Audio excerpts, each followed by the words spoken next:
Capítulo 12. Imaline. Que surpresa boa! Meu pai levantou os olhos do jornal que lia à mesa da cozinha quando Imaline deixou a mochila da escola sobre a bancada e se sentou em um dos bancos. Pendurei meu casaco no cabide ao lado da porta dos fundos e liguei a cafeteira. Café, pai? Hein? Deixei as correspondências sobre a mesa. Estavam em cima do tapete da entrada. Sim, café, por favor, respondeu meu pai. E começou a ler os envelopes. Não aparece faz tempo, Imaline.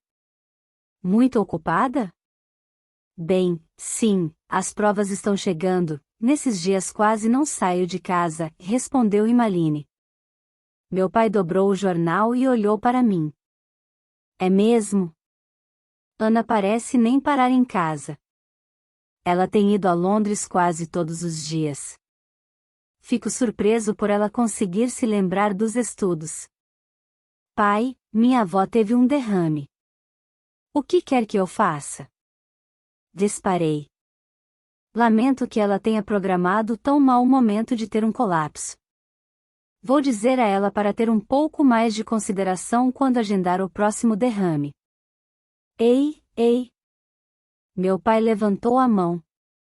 Sei que tem enfrentado muitos problemas. E é claro que precisa ir ver Elizabeth, mas, você sabe. Eu me preocupo.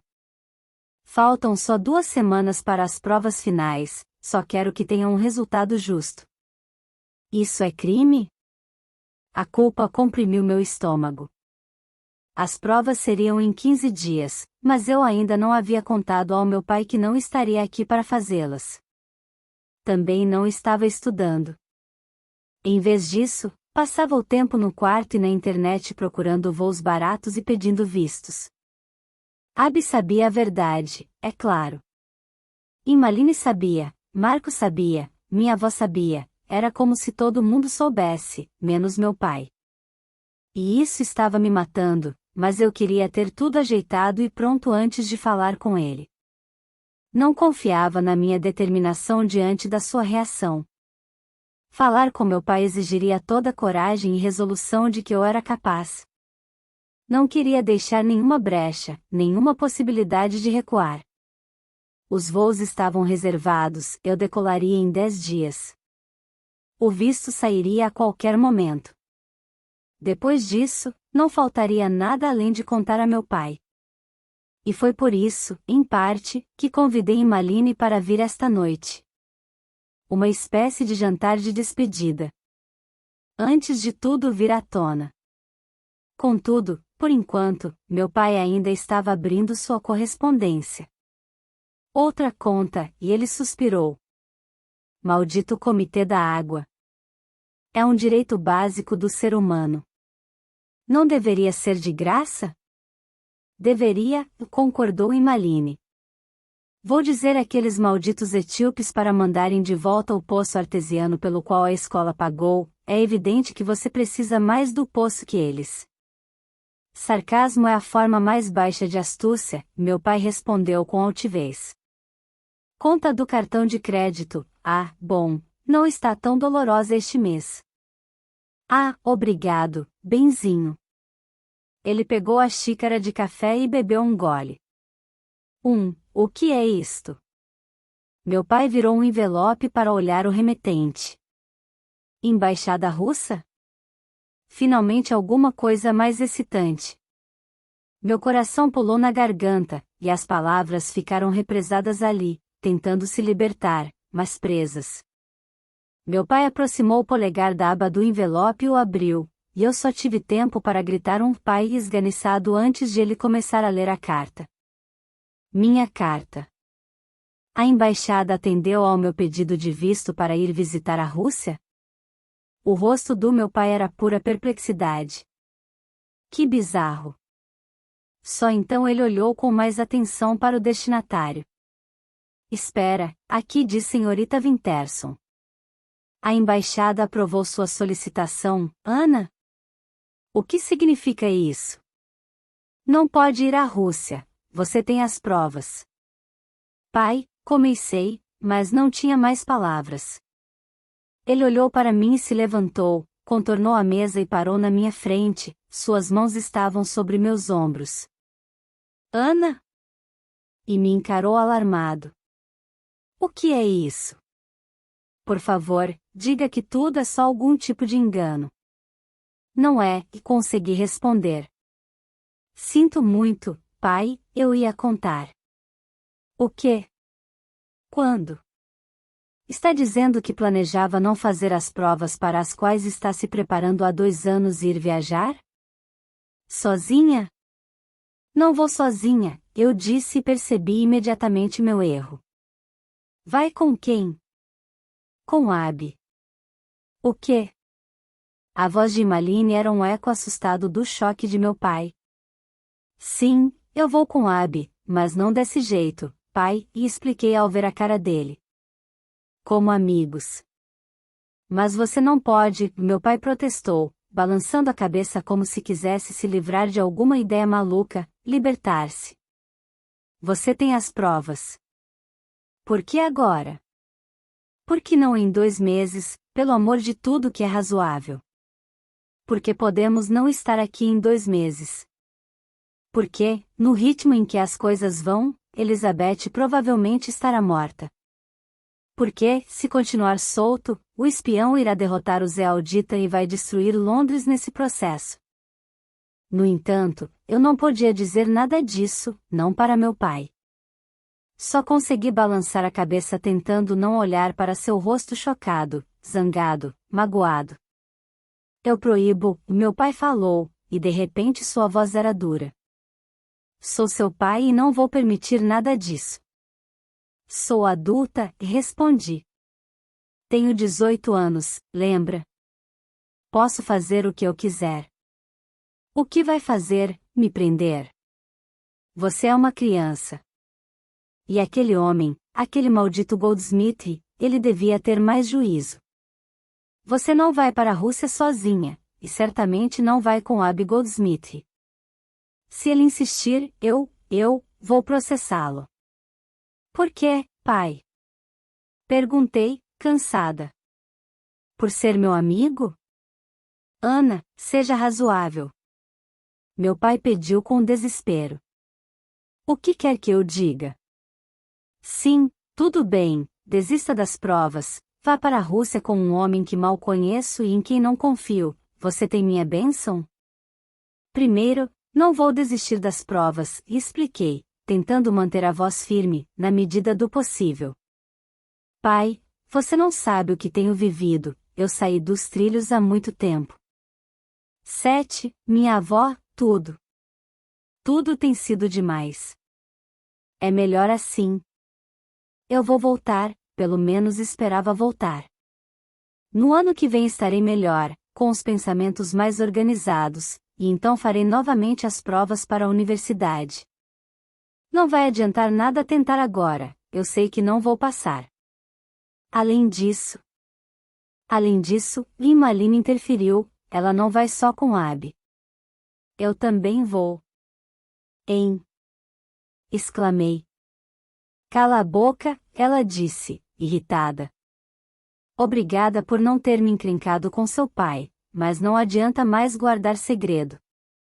Vou falar com minha mãe hoje mesmo. Ana não contou antes porque não queria que eu tivesse problemas com minha mãe, ela explicou ao meu pai.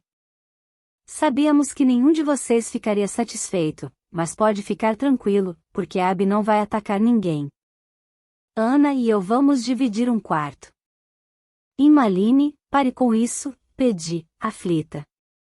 Eu não podia permitir que ela jogasse tudo fora, mas como defender meu ponto de vista enquanto meu pai continuava em pé do outro lado da mesa, de boca aberta? Droga, sabia que eu não a deixaria fazer essa loucura, e estava me impedindo deliberadamente de defender meu ponto de vista. Por favor, Eminência. Ana. Ela tocou meu braço e senti sua magia formigar em minha pele. E me dizia que tudo ia ficar bem, cercou-me de amor, apoio e segurança como um abraço invisível. Agradeço por tentar me proteger, de verdade, mas é melhor que seu pai saiba a verdade. Ele não vai deixar você viajar sozinha com Abby, vai? Seus olhos escuros me induziam a ficar quieta.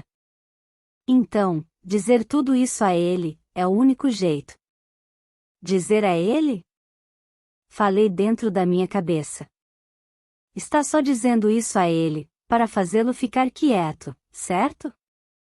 Por favor, diga que está só improvisando para me tirar dessa encrenca e que não vai comigo. Você não vai. É minha palavra final. Eu vou, ela disse com firmeza e em voz alta.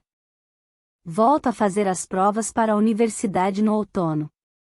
Está decidido. Meu pai olhou para mim, para Emmaline, e seu rosto se contorceu numa determinação obstinada. Em seguida ele foi buscar uma frigideira. Quando acendeu a chama do fogão, suas costas radiavam teimosia e negação. Ainda não terminamos essa conversa, sua postura anunciava silenciosa. Bem, eu era sua filha. Também era capaz de obstinação silenciosa. Depois do jantar, acompanhei Emmaline até a estrada litorânea e voltei. Meu relógio marcava quase meia-noite, e eu senti uma culpa automática quando lembrei que teria aula no dia seguinte. Depois ri alto pela primeira vez em dias, e meu coração ficou leve. Isso não tinha mais importância. A casa estava escura quando voltei e, por um momento, pensei que meu pai havia ido dormir. Contudo, quando pisei no primeiro degrau da escada, a porta da cozinha se abriu e ele apareceu recortado contra a luz. Pai, comecei. Ele balançou a cabeça. Não. Eu quero falar. Não estou feliz com isso. E vou conversar com Mai amanhã sobre esse assunto, porque não acredito que ela vá deixar Emmaline viajar desse jeito. Estive pensando no que você disse, sobre eu não poder detê-la, porque é legalmente uma adulta. É verdade, reconheço, mas precisa me dizer por quê, Ana. Por que isso agora? Parei com a mão apoiada ao fim do corrimão, procurando desesperadamente alguma explicação que chegasse perto da verdade, mas que o protegesse ao mesmo tempo. Não conseguia pensar em nada. É 7? Ele perguntou finalmente. Sei que ficou muito abalada com o rompimento, mas, querida, fugir não é a solução. E jogar fora todas as suas possibilidades por causa de um cara que foi estúpido demais para apreciar a garota que tinha, uma pausa, e ele recomeçou. Escute, sei que a mudança para o Inter não era o que você queria. E lamento se não dei atenção aos seus sentimentos, você sempre foi muito firme, capaz de lidar com tudo. Devia ter ouvido mais o que dizia, tratado seus problemas com mais seriedade, mas nunca pensei. Eu queria dizer alguma coisa, explicar que não era 7, que não era o Inter e, acima de tudo, que não era ele. Queria dizer que daria qualquer coisa para ficar, ser a filha que ele queria, mas o sofrimento e a surpresa em seu rosto rasgavam meu coração, e eu não conseguia responder. Pensei em como ele se sentiria se eu não voltasse e se nossa última conversa fosse ressentida. E, por um momento, meu corpo todo quis lançar um feitiço, alguma coisa que deixasse lembranças felizes, em vez de amargas. No entanto, seriam lembranças falsas. Nada muito melhor que a felicidade provocada por álcool e drogas. Nem mesmo minha mãe havia feito isso, e ela fez quase tudo. Podia ter dado a ele um final feliz, uma história para me contar, uma lembrança dela que não fosse de sofrimento e traição. Contudo, ela não fez nada disso, e talvez o sofrimento das lembranças verdadeiras tenha sido melhor que uma névoa de felicidade criada por recordações falsas. Então, o que eu poderia dizer? Não podia prometer que voltaria para prestar os exames. Não podia prometer nem que ele me veria novamente. Pai, eu falei, você tem que me deixar ir. Por favor. Você precisa me deixar ir para a Rússia. Eu nunca poderia explicar por quê. Jamais poderia impor a ele essa escuridão. Viu que saber de tudo fez com Sete, o perigo em que o colocaria, o risco que representariam os Eldita e os Maleus, a dor que eu causaria com a compreensão do meu poder e tudo de que ele era capaz. Sete conhecia o abismo que havia entre nós. E eu não suportaria saber que meu pai olhava para mim e via tudo, menos sua filha. No entanto, quando olhei para ele, quando implorei com o olhar para que me compreendesse, alguma coisa em sua expressão mudou. Uma lembrança de minha mãe, talvez. Uma compreensão, mesmo que ele escolhesse não reconhecê-la, nomeá-la. Meu pai respirou fundo, abriu a boca para falar, e desistiu, como se uma chama se apagasse dentro dele. Tudo bem. Sua feição era triste e ele tocou meu rosto. Se isso é tão importante para você. Não consigo fingir que estou feliz, mas não há muito que eu possa fazer. Não vou prendê-la em casa, sei quando sou derrotado. Então, tudo bem. Ele piscou, e uma lágrima correu por seu rosto. Você entende? Perguntei. Não sabia ao certo que resposta queria ouvir. Não, e meu pai falou com tom triste. Eu o abracei com força, completamente incapaz de acreditar que me preparava para abrir mão dele, de toda essa vida boa e confortável. Meu pai me abraçou de volta, seu rosto em meus cabelos, sua respiração entrecortada. Boa noite, querida. Boa noite, pai. Ele me beijou na testa com muita suavidade, suas mãos seguravam meu rosto. Era um beijo de boa noite, mas eu o senti como um beijo de adeus.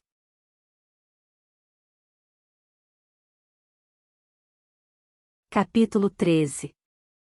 Pedimos a Maia e meu pai para não irem ao aeroporto. Imaline e eu nos despedimos deles na estação e acenamos de dentro do trem até eles desaparecerem na garoa cinzenta de verão que caía sobre a plataforma. Nenhuma de nós falou durante a primeira meia hora de viagem. Ficamos sentadas olhando pela janela do trem. Eu não sabia ao certo em quem estava pensando, minha cabeça era uma confusão de agitação, terror, culpa e detalhes práticos de última hora. Peguei meu passaporte? Se acontecesse alguma coisa com Imaline, Maia me perdoaria? Quando eu poderia contar sobre? Animação, amor. A voz do coletor de passagens interrompeu meus pensamentos. Talvez nunca aconteça. Idiota, pensei, mas me limitei a sorrir e entreguei minha passagem. Não é tarde demais, eu falei para Inês assim que ele se afastou. Você pode voltar do aeroporto. Pegar o primeiro trem de volta. Cala a boca, Em respondeu e depois enfiou o nariz no guia. No aeroporto, fizemos o check-in e fomos esperar embaixo do principal painel luminoso, onde havíamos combinado de nos encontrar. Ele está atrasado, comentou e olhou para o relógio de pulso pela quinta vez, depois para cima, para o painel luminoso.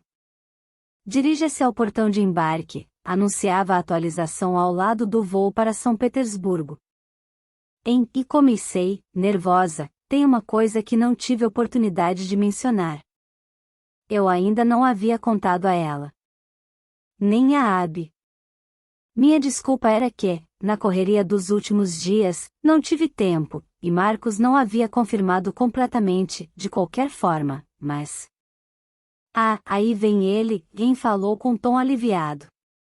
Desculpem o atraso. Abby jogou a mala de lona no chão de mármore com um baque retumbante. A bagagem devia pesar tanto quanto eu. Só preciso de 2 minutos para despachar a mala, depois podemos passar pela segurança. Ainda, não, e falei em voz baixa. Por que não? Estranhou.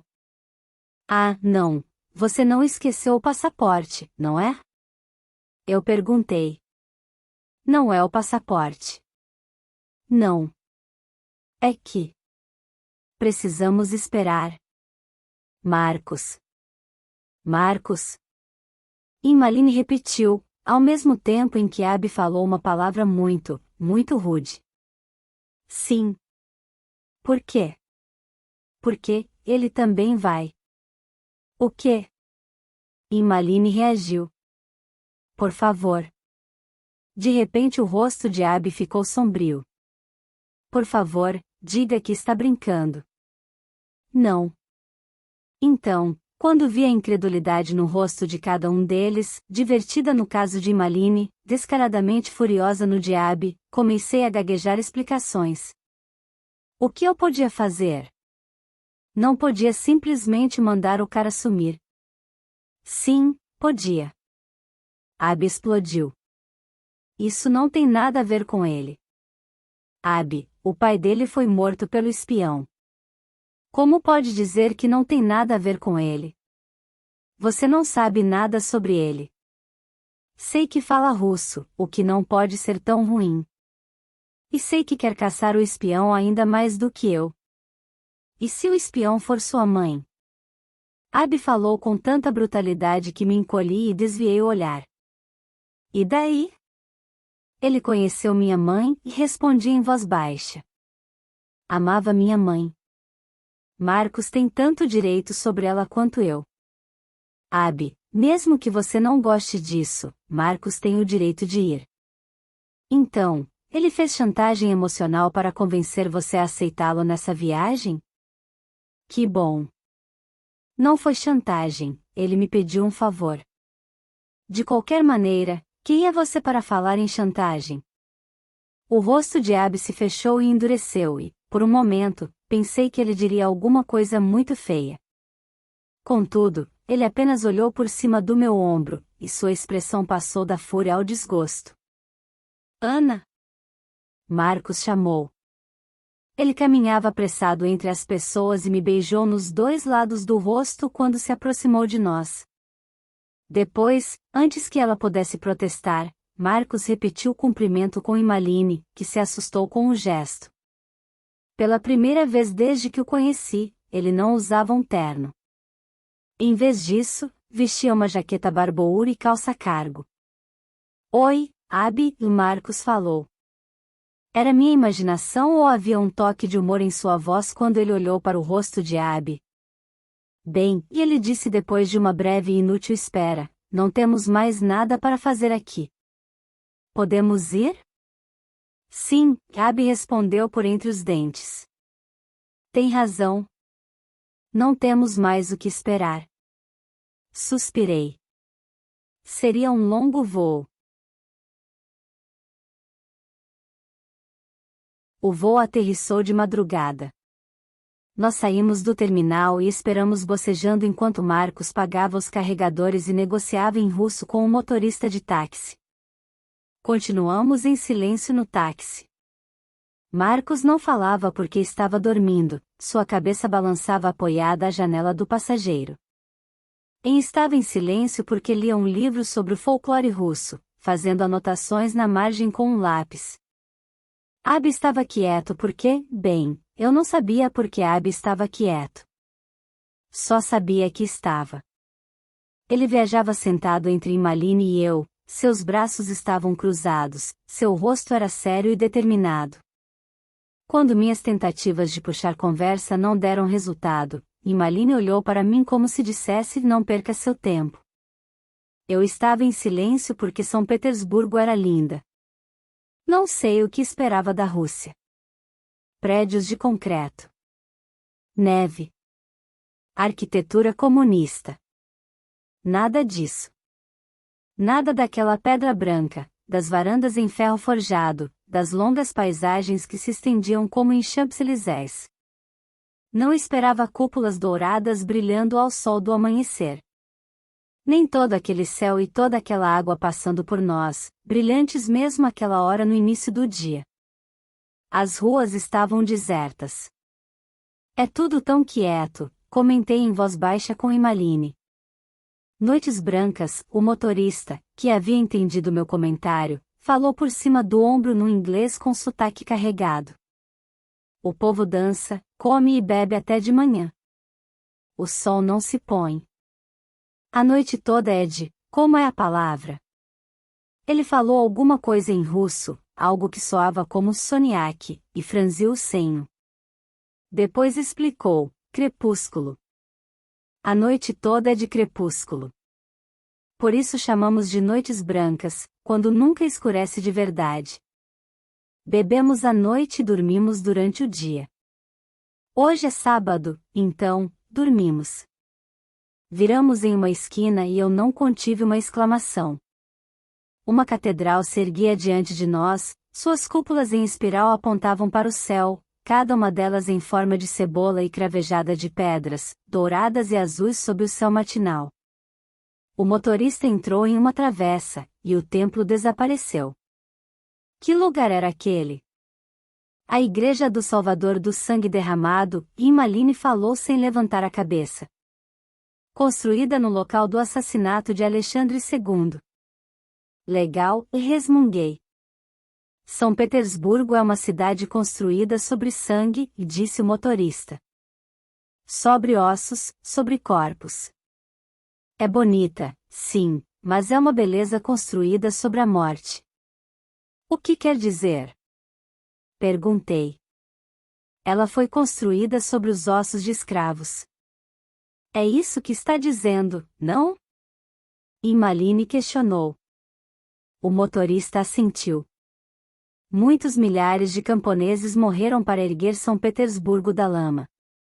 10, 20 mil, 30 mil. A história não consegue contar. Estão perdidos. Os ossos estão sob as ruas, nos canais. Ele apontou o rio cintilante que corria ao longo da avenida, e eu não consegui evitar um arrepio. Depois viramos à direita, entramos em outra rua secundária e atravessamos mais uma ponte. O carro reduziu a velocidade de repente, e o motorista se debruçou na janela, olhando os números nas portas. Finalmente paramos, e ele consultou um pedaço de papel que Marcos havia entregado ao entrar no táxi. É aqui. Hotel. Cu. Sonolento, Marcos levantou a cabeça e esfregou os olhos. Ah, obrigado. E tirou mais notas do maço em sua carteira. Eu gemi. Nesse ritmo, eu acabaria devendo a Marcos o equivalente à dívida nacional de um país pequeno. O quarto era pequeno, escuro e deprimente, com uma cama de casal, 2 abajures, um não funcionava, uma pia pequena e um tapete gasto. As paredes pareciam ser revestidas com algum tipo de algodão marrom e, quando Immaline jogou a mala em cima da cama, ela não se moveu. Endeitou ao lado da mala, tirou os óculos e pressionou os dedos contra os olhos. Que foi? Perguntei. Ela balançou a cabeça e não respondeu. Não sei. Tudo parece errado. Tenso. Forçado. Entende o que eu quero dizer? Não. Ela suspirou e tentou de novo. Tenho tentado olhar, sabe? Notei em sua expressão aquele ar de autodefesa que eu sempre via quando ela falava sobre sua capacidade de ver eventos que ainda não haviam acontecido. Tentando ver o que deveríamos estar fazendo, o que deveríamos estar procurando, mas é tudo esquisito. Como? Não consigo explicar, mas é como se fossemos empurrados. Impelidos. Como se contrariássemos o fluxo natural. Faz sentido? Mais ou menos, sentei ao seu lado na cama. Impelidos como? Por alguém? Não sei. É isso que não consigo definir. Não consigo dizer se estamos indo contra o que alguém quer que a gente faça, como se seguíssemos uma pista e alguém quisesse nos desviar dela, ou se é o contrário. Se nós é que estamos indo em direção errada, insistindo no caminho errado, e temos que voltar. Mas, seja o que for, a pressão está me deixando doente. Estou com dor de cabeça desde que saímos de Londres. Sinto muito. Não sabia o que mais podia dizer. Immaline suspirou de novo. Tudo bem. Vou tomar um analgésico. O que acontece hoje, aliás? Não sei. Só consigo pensar em seguir a trilha da profecia. E isso significa. Caradoc disse que a última referência que encontrou mencionava uma cópia na biblioteca de Pedro, o Grande. E que essa biblioteca ainda existe, fica na ilha Walisiesk. E eu sei que minha mãe tentou chegar lá pelo menos uma vez. Então, acho que devemos ir à biblioteca. Vamos ver o que conseguimos encontrar. É um bom plano. Quer apelar para a vidência antes de sairmos? Ver o que está acontecendo em Londres, talvez? A resposta era não, mas eu sabia que era uma reação boba, covarde. Era melhor saber. Assenti relutante, e Emmeline abriu a mala para pegar uma pequena tigela de prata. Prefere água, não é? Ela perguntou. Dei de ombros. Acho que sim. Nunca fiz de outro jeito. E não uso runas e outras coisas. Tudo isso é uma questão de gosto. Emmeline encheu a vasilha com água. Como azeitonas. Tudo bem, vamos lá. Não olha. Caramba, você é esquisita. Emmeline levantou-se. Mas todos nós somos, não? Tudo bem, então. Vou até o quarto de Abby e Marcos, talvez tenha que separar a briga.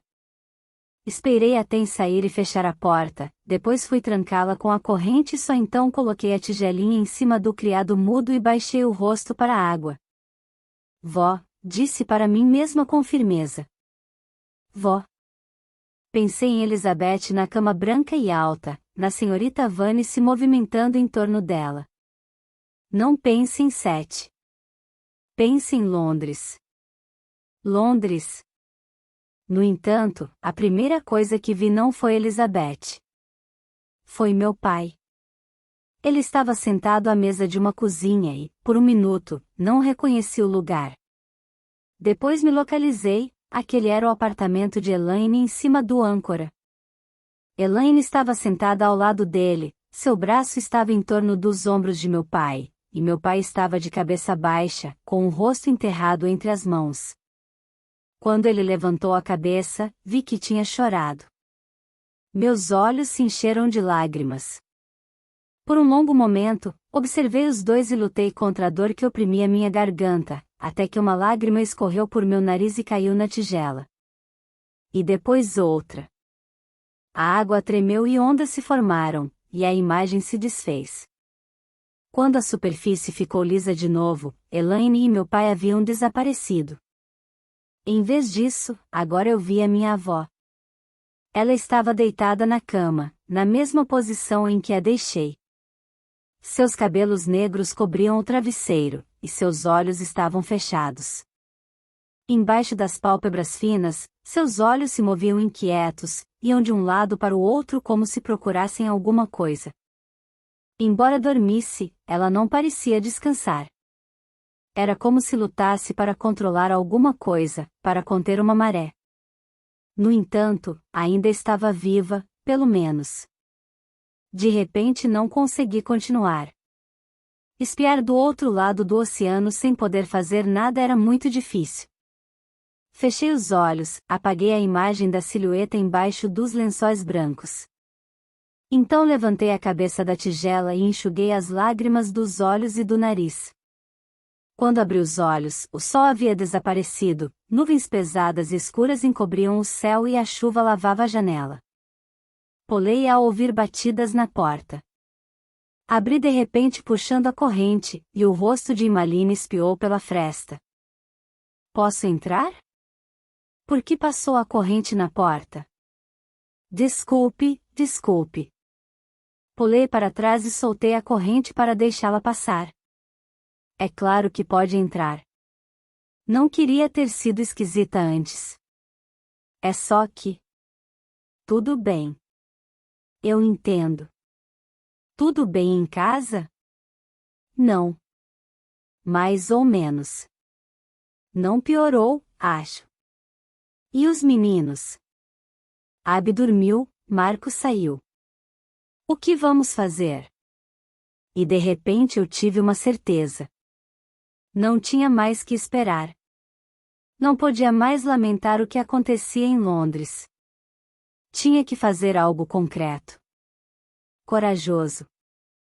Vamos à biblioteca buscar aquele livro. Tem certeza? Mastigou uma mecha de cabelo com nervosismo. Não devíamos esperar os outros? Por quê? Para que esperar? Bom, não sei. Para começar, não falamos russo. Vamos tentar, decidi com firmeza. Se não funcionar, voltamos depois com Marcos. Não sei, de verdade. Mordeu o lábio, tirou os óculos e limpou as lentes. Isso parece meio, bom, tem gente morrendo, pelo amor de Deus.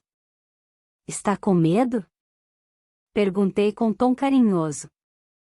Podemos esperar os garotos se preferir. Rangeu os dentes e eu soube que havia apertado o botão certo. Nunca. Pegue seu casaco, Anna Winterson. O vento soprava forte ao longo do rio, transformando meu cabelo em rabos de rato e fazendo meus olhos lacrimejarem. Eu levaria horas para desembaraçar as mechas. Malini havia amarrado um lenço na cabeça e parecia uma boneca de babusca russa. Não parecia começo de verão. De jeito nenhum. Finalmente chegamos a uma entrada de colunas altas, e Malini olhou para baixo, para o mapa, e para o arco. Acho que é aqui. Subimos a escada, as portas muito altas sobre nós, com 3 até 6 metros de altura, como se não fosse para pessoas, mas para gigantes. Eu respirava depressa, e o ruído era levado pelo vento. Toquei a maçaneta de bronze e a girei. Não aconteceu nada. Tentei girar para o outro lado. Está trancada? Perguntou. Não sei. Espiei pela janela ao lado da porta, mas era difícil enxergar pela vidraça suja. Acho que está fechada. Uma voz soou atrás de nós em russo, e nós duas pulamos. Um homem uniformizado subia a escada. Sinto muito, eu gaguejei. Eu não. Você fala inglês? O homem disse mais alguma coisa, mais devagar, mas igualmente incompreensível. Malini resmungou pelo canto da boca. Não me culpe. Eu disse que devíamos esperar os outros. Cala a boca, rosnei. Spasiba, falei para o homem, depois arrastei Malini para além de uma esquina, fora do campo de visão de quem estava na entrada. Invisibilidade. Agora. Caramba, gemeu. Não dá para resolver isso do jeito normal? Não. Não sabia por que me sentia tão nervosa com a situação, mas me afligia estar tão perto do fim da trilha e não ter a página nas mãos. Não vou esperar. E foi você que insistiu para eu aceitar minha bruxaria. Tudo bem, tudo bem. Malini olhou para os dois lados da rua deserta. Houve um momento de pausa, e ela desapareceu com um leve tremor. Cochichei um feitiço e olhei para os meus pés. Estou bem?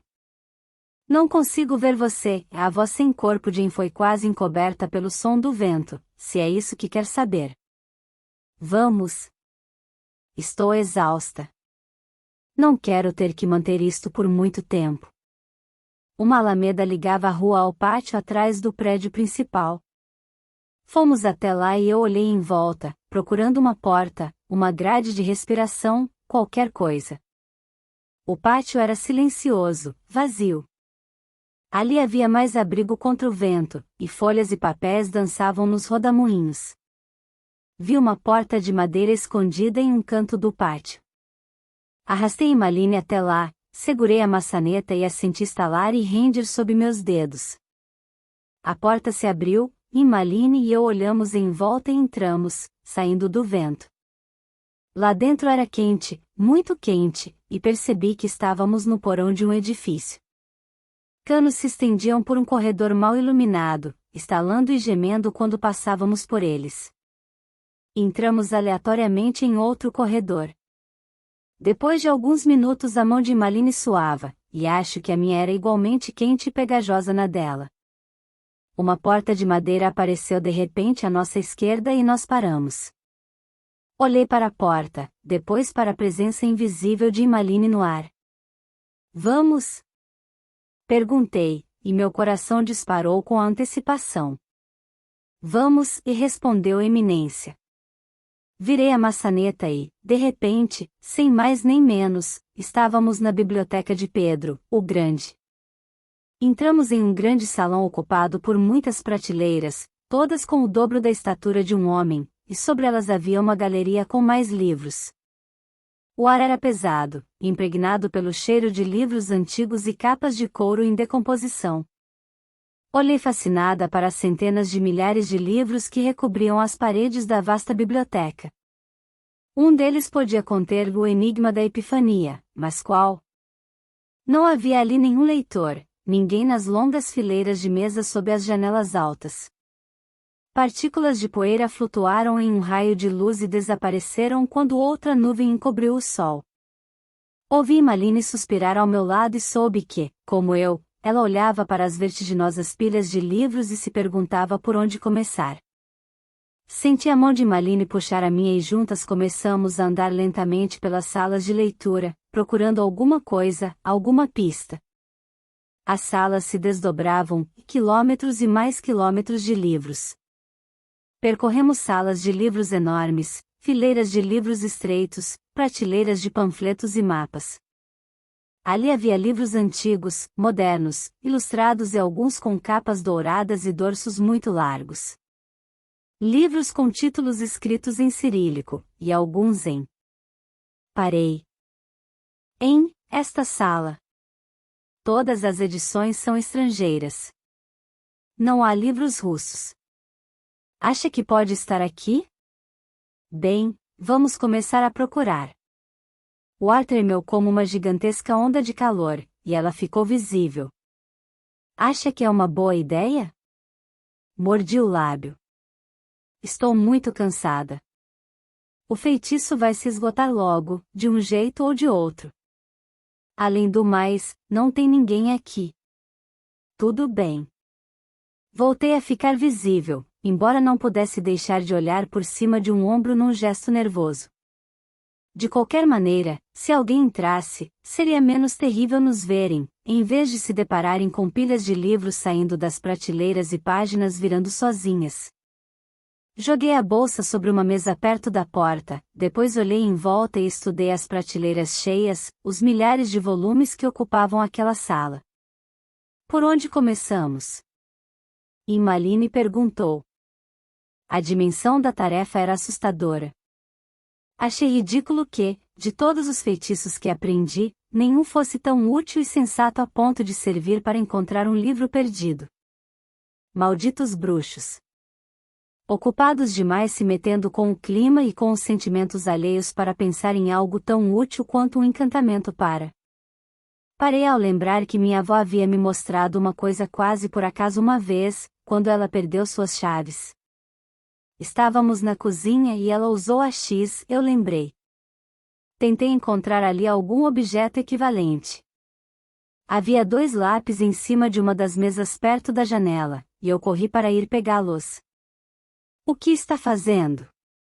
Immaline perguntou, impaciente. Isso não é hora de fazer anotações. Só um minuto, quero tentar fazer uma coisa. Segurei os lápis com os dedos sem apertar, tentando esvaziar a cabeça, afastar a ideia apavorada de que alguém ia entrar, perguntar o que estávamos fazendo ali, expulsar nós duas. Devagar, fui virando, fazendo um círculo, olhando. Continuei virando e tentando não perder a concentração quando ouvi um carro da polícia passar pela rua, com a sirene ligada. Contudo, não parei e continuei virando, ignorando o olhar cético de Immaline, tentando me concentrar no título do poema, as letras pretas no fragmento que vi. Nada aconteceu. Fiz um esforço maior de concentração, direcionando cada nervo para visualizar o pedaço de papel que tirei da mão de Caradoc. De repente, os lápis vibraram. Dei um passo para frente, eles vibraram novamente, agora com mais intensidade. Está funcionando. Falei para a eminência, os lápis balançaram furiosamente e eu corri de volta pelo caminho que havíamos feito, voltei à sala principal de leitura. Ana, você é um gênio. Em elogiou. Como pensou nisso? Não respondi. Estava ocupada demais me concentrando nos lápis. Havia quase retornado ao local onde tiramos nossos casacos, quando os lápis pularam da minha mão e se arremessaram furiosamente no chão, bem embaixo da mesa onde estava minha mochila. Por um minuto nós duas ficamos paradas, confusas. Depois eu gemi. O pedaço de papel está lá dentro. Foi isso que os lápis encontraram, o fragmento que Caradog segurava. Immaline não disse nada, apenas deixou escapar um longo suspiro frustrado. Em seguida começamos a procurar nas prateleiras. Era um trabalho cansativo, tedioso. Percorríamos a sala olhando volume por volume. Não sei por quanto tempo ficamos ali, horas, eu tinha a impressão, mas finalmente endireitei os ombros e massageei a nuca enrijecida. Isso é inútil. Vamos voltar amanhã e trazer Marcos. Ai!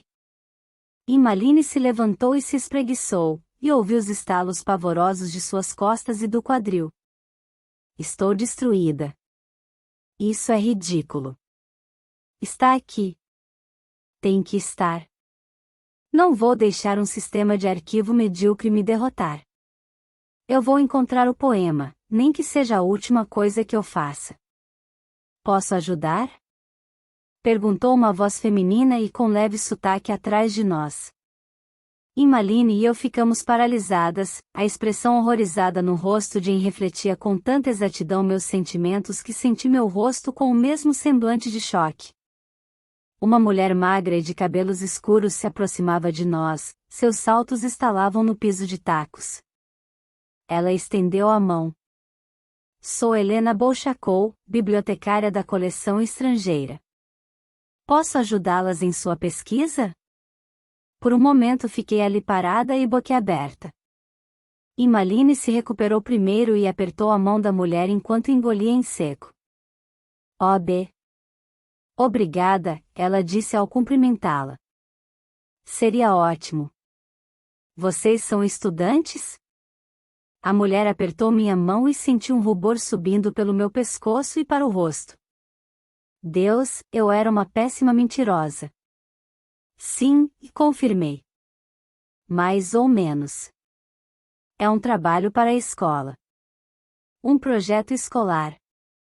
Não elabore muito, a voz de Immaline explodiu furiosamente em minha cabeça. Está resmungando. Para de resmungar. É isso, parei. Felizmente, a mulher não notou nada de estranho. Apenas assentiu. Entendo. E está procurando por um livro? Algum em especial? Poema, na verdade, consegui responder. Fui informada de que havia uma tradução nessa biblioteca. O título é O Enigma da Epifania. E você não sabe qual é o título da coleção? Balancei a cabeça, e ela franziu o senho. Entendo. Não vai ser fácil. Vamos ver o que consigo encontrar nos computadores. Esperem um momento, por favor.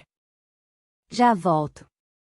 Ela desapareceu, e Immaline sentou-se em um banco e suspirou aliviada. Meu Deus! Pensei que era o fim. Achei que a biblioteca estava fechada, sussurrei.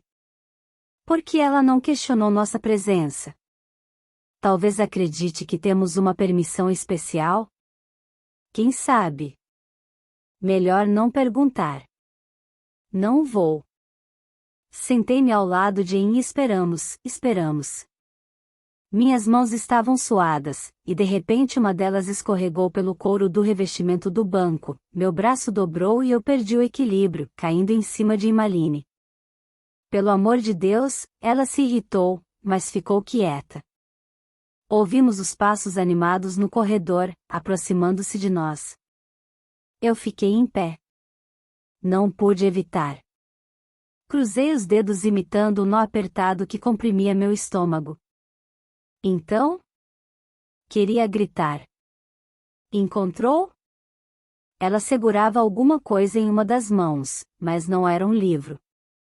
Parecia ser um impresso. Aparentemente, o volume em questão, uma coleção de poemas e enigmas traduzidos em inglês arcaico, foi destruído no incêndio de 1988. O quê? Imaline perguntou. A biblioteca foi destruída por um incêndio terrível há alguns anos, milhares de livros foram perdidos. Parece que esses poemas estavam entre eles. O volume desapareceu. Não. Não. De repente meus joelhos fraquejaram, eu estendi a mão para o banco e sentei, ouvindo sangue rugir em meus ouvidos. Ao fundo, ainda escutava a voz animada da mulher. Ela dizia alguma coisa a Imaline, mas nada tinha importância comparado àquele fato único, imutável: o poema havia desaparecido. Nenhum substituto para os livros, é claro, mas em termos de conservação eles são ótimos, ela falava. Imaline pegou a folha de papel e, pálida, incrédula, olhou para mim. Obrigada, ela murmurou. Havia algo estranho em como segurava o papel, como se ele pudesse explodir em chamas ou desintegrar-se em sua mão. Obrigada, isso é incrível. Ana? Ana, você ouviu? Ouviu o quê? Perguntei, desinteressada. O livro foi destruído, mas eles fizeram uma cópia em microficha. A senhorita Bolchacou imprimiu uma cópia para nós. Ana, conseguimos. Temos o poema. Agora vamos sair daqui.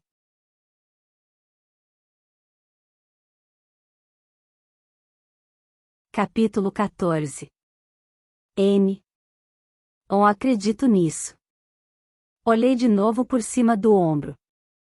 A rua estava vazia. Vá em frente, leia.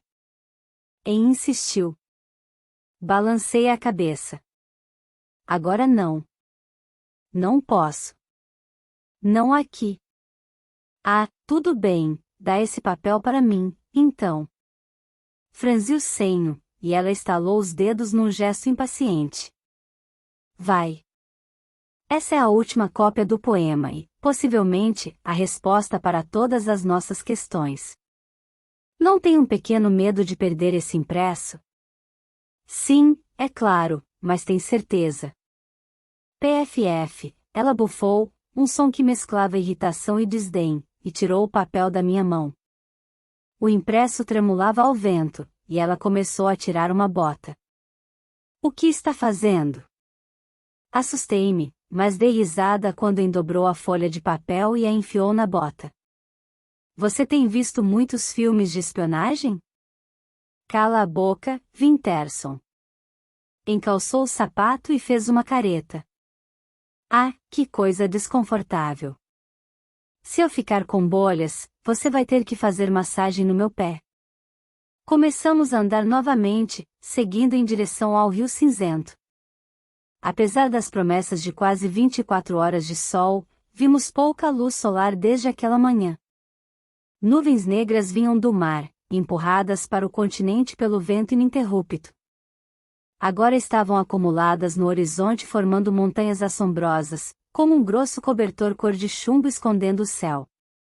Mas algumas gotas de chuva caíram quando chegamos à avenida principal paralela ao rio Neva. Estremeceu e apertou o casaco contra o peito. Bem, isso é horrível, ela comentou com uma mistura de amargura e falsa animação. Vamos direto tomar café na praça. Não quero ficar andando por aí, respondi. Prefiro levar o você sabe o que de volta ao hotel. Sutil, Ana, muito sutil, e Imaline resmungou. Talvez possamos pensar em um código. A calcinha, talvez. Tenho que levar a calcinha de volta ao hotel. O ovo escocês, sugeri com uma risada nervosa meio histérica. Não é suficientemente constrangedor. O que acha de o estranho gostoso? Não vou ficar satisfeita enquanto não levar o estranho gostoso para o meu quarto. Não, espere, e interrompi rindo, tenho uma melhor. Contudo, antes que eu pudesse terminar, um vento cortante trouxe uma nuvem de poeira e detritos, galhos quebrados, folhas, pequenos objetos. O vento formou um rodamuinho em torno de nossas cabeças e nós paramos, inclinando as costas e cobrindo o rosto com as mãos, tentando proteger os olhos. Droga! Emmaline tirou os óculos e esfregou o rosto. Não enxergo nada. No entanto, eu enxergava pouco. Quando minha visão clareou, vi que o rodamuinho de detritos não se dispersava, mas ganhava corpo e se aproximava, ficava mais definido. Era quase como uma forma. A forma de uma pessoa, de uma mulher, abaixada como se estivesse preparada para saltar.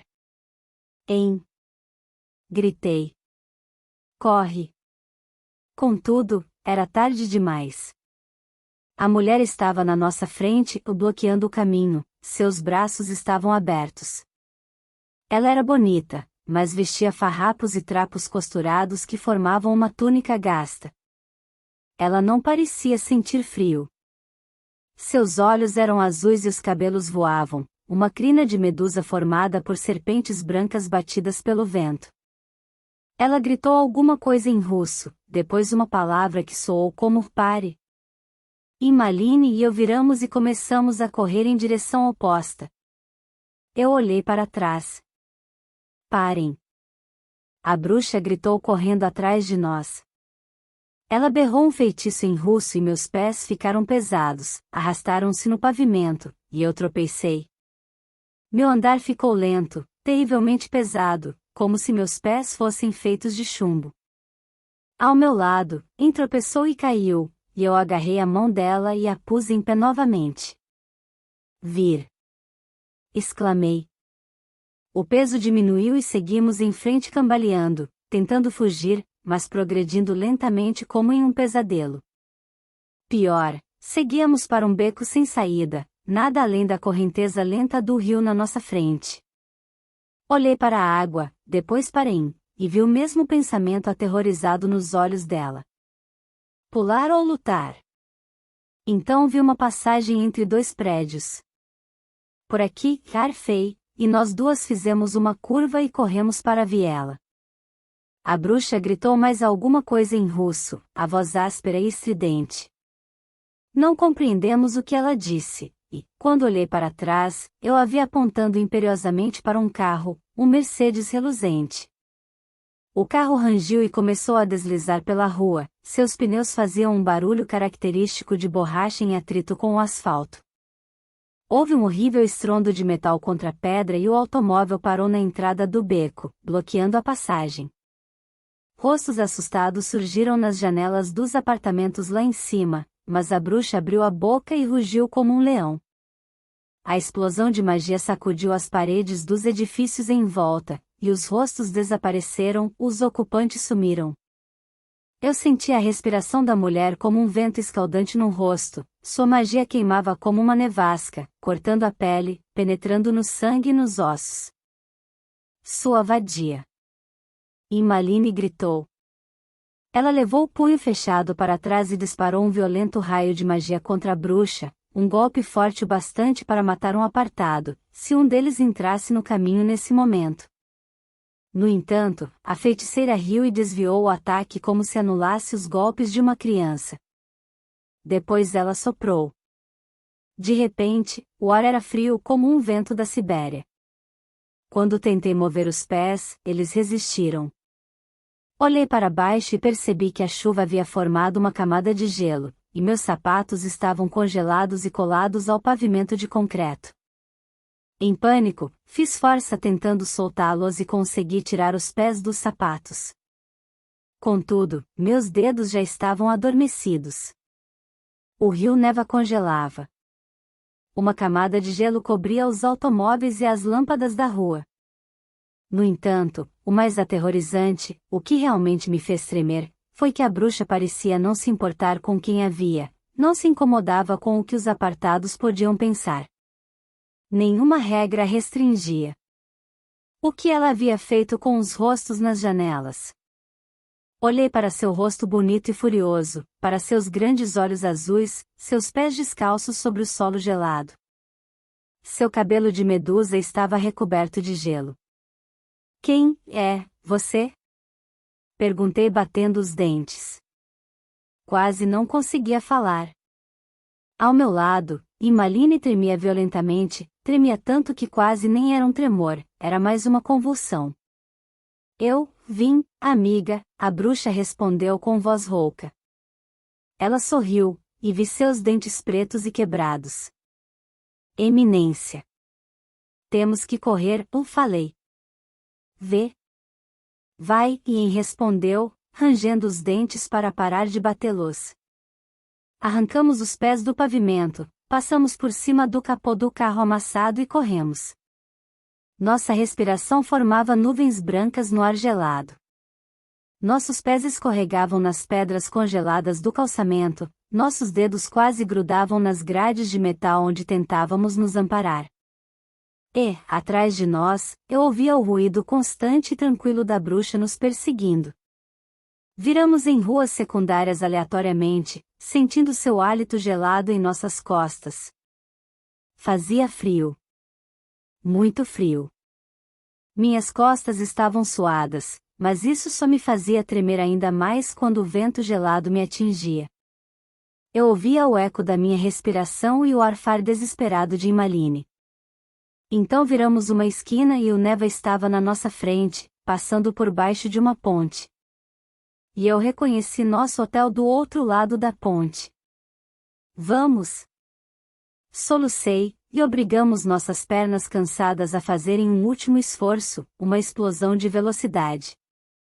Por um minuto o ar ficou mais quente, estávamos aumentando a distância entre nós e a bruxa. Então houve um grito de frustração e uma poderosa rajada de ar gelado atingiu nossas costas. A bruxa estava em cima de nós. Senti sua mão agarrar meu cabelo, meus pés saírem do chão. Caí de cabeça no calçamento de pedras, um tombo tão violento que o impacto expulsou todo o ar do meu corpo. Arranhei as pedras geladas tentando me levantar, mas a bruxa me mantinha presa, suas mãos geladas estavam sobre meu corpo, seu cabelo envolvia meu rosto como uma onda que me cegava. Ela me esmagava, expulsava todo o ar e calor do meu corpo. Não! Immaline gritou. Ao mesmo tempo, levou a mão para trás e lançou uma bola de fogo. A bruxa voou no ar e caiu na rua. Por um minuto ficou deitada arfando, e Immaline correu para mim gritando. Ana!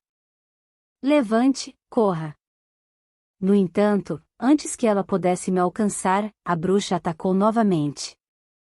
E dessa vez Immaline era o alvo.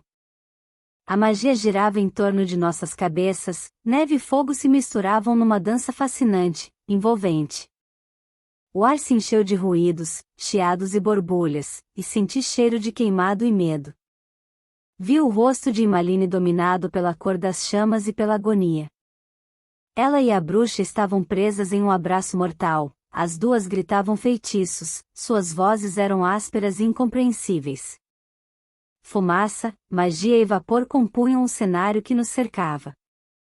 Pare! Gritei, apoiando-me sobre as mãos e os joelhos e tentando recuperar o fôlego, o suficiente para lançar um feitiço. Pare! Levei a mão para trás preparando um raio de magia, mas era quase impossível diferenciar quem era quem no meio da escuridão. Immaline gritou alguma coisa, e a bruxa foi jogada para trás como se levasse um soco e caiu diretamente em meus braços. A força da colisão nos fez deslizar pela superfície gelada da ponte, e eu bati a cabeça em um poste de iluminação, uma pancada tão forte que, por um minuto, não consegui enxergar nada, só escuridão e sangue. Ouvi os soluços aterrorizados de Immaline, senti a umidade escorregadia e quente em meu rosto. Havia sangue entrando em meus olhos, meu próprio sangue me cegava. Em seguida ouvi passos fortes, pesados, e uma voz gritando um feitiço. Tirei da frente dos olhos os cabelos encharcados de sangue. Marcos. Era ele correndo pela ponte, o rosto cheio de medo e fúria. Abre-o! Ele gritou. A bruxa voou longe, chocou-se contra o outro parapeito da ponte com força suficiente para fazer a estrutura tremer.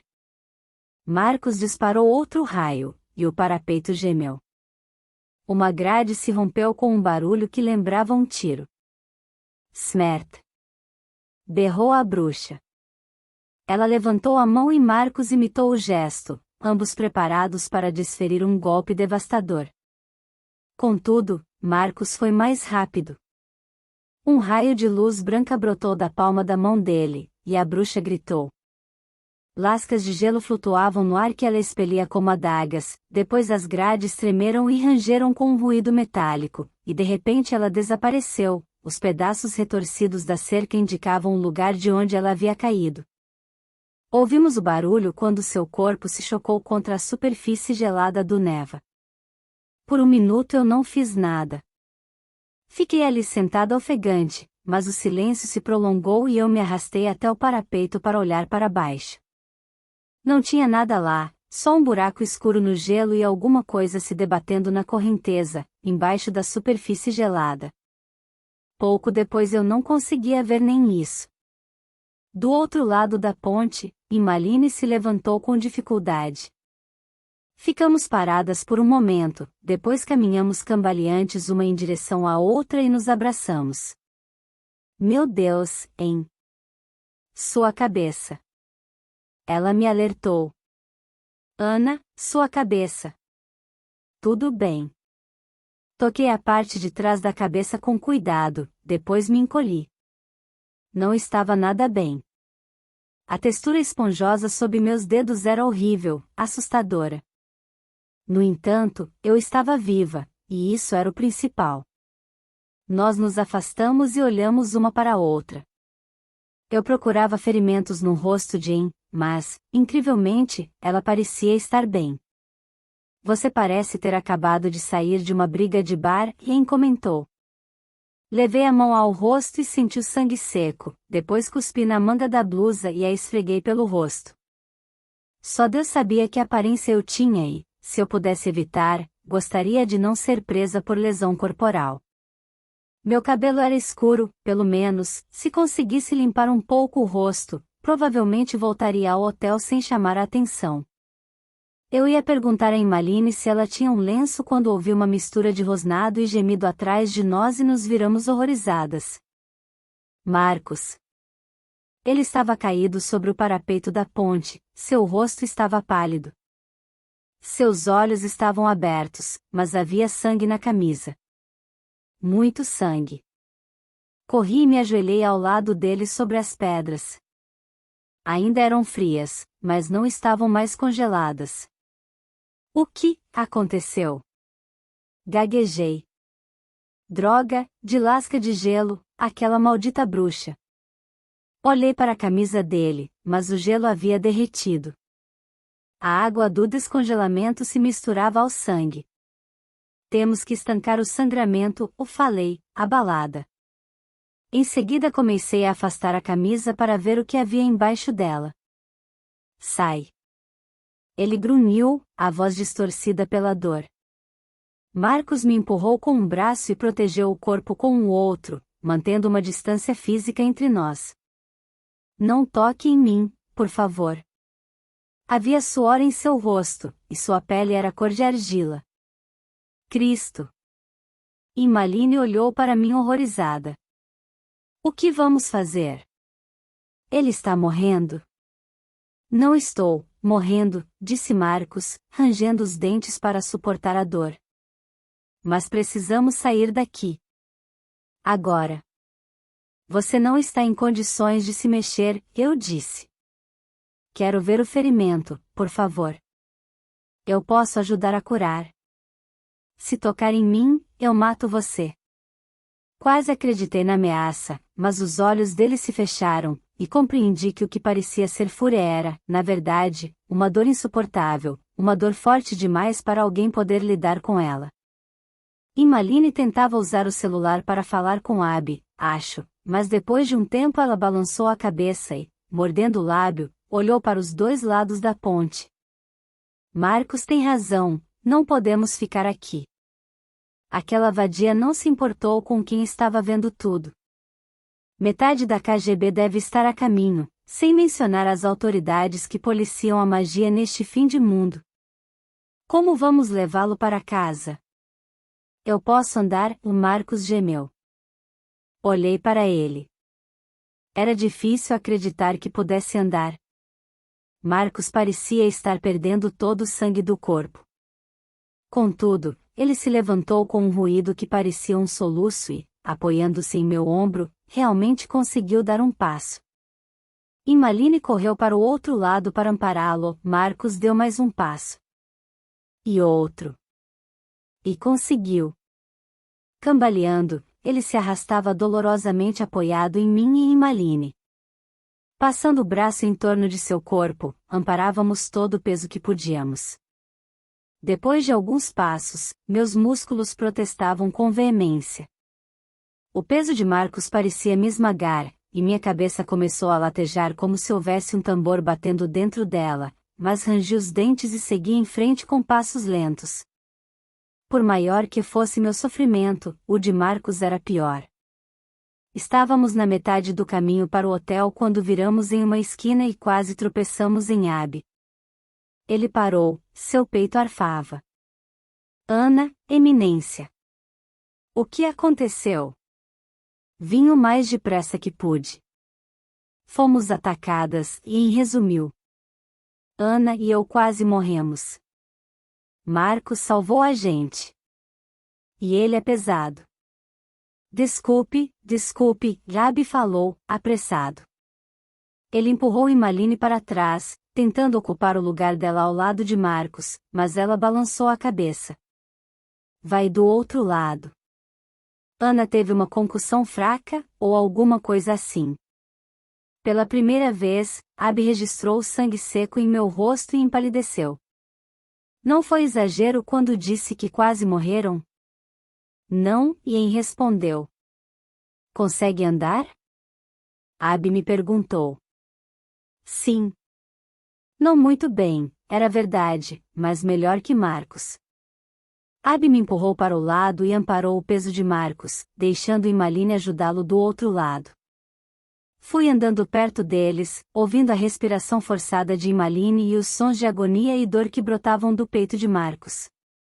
Depois de 100 metros eu vi que ela estava quase caindo, seus pés se arrastavam e ela tropeçava. Troquei de lugar com Imaline e nós seguimos em frente devagar. Era mais fácil com Abby do outro lado, ele era forte o bastante para sustentar praticamente todo o peso. Mesmo assim, foi um grande alívio chegar ao hotel. Espero que não tenha ninguém na recepção, Abby resmungou. E espiou pela porta para se certificar de que não havia ninguém. Tudo bem, caminho livre. Vamos depressa. Atravessamos o saguão sem problemas, mas tivemos que nos unir para levar o corpo suado e fraco de Marcos pela escada e até o quarto dele.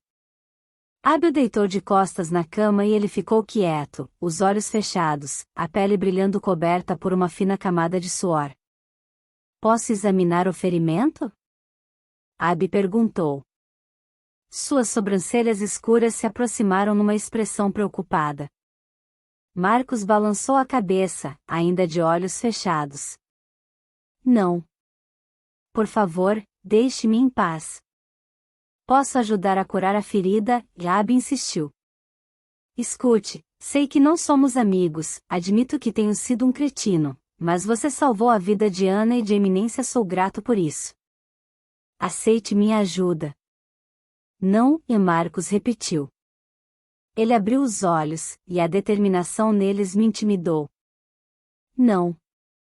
Marcos, Abby começou. Sai. Marcos ordenou com tanto rancor que, no lugar de Abby, eu teria corrido.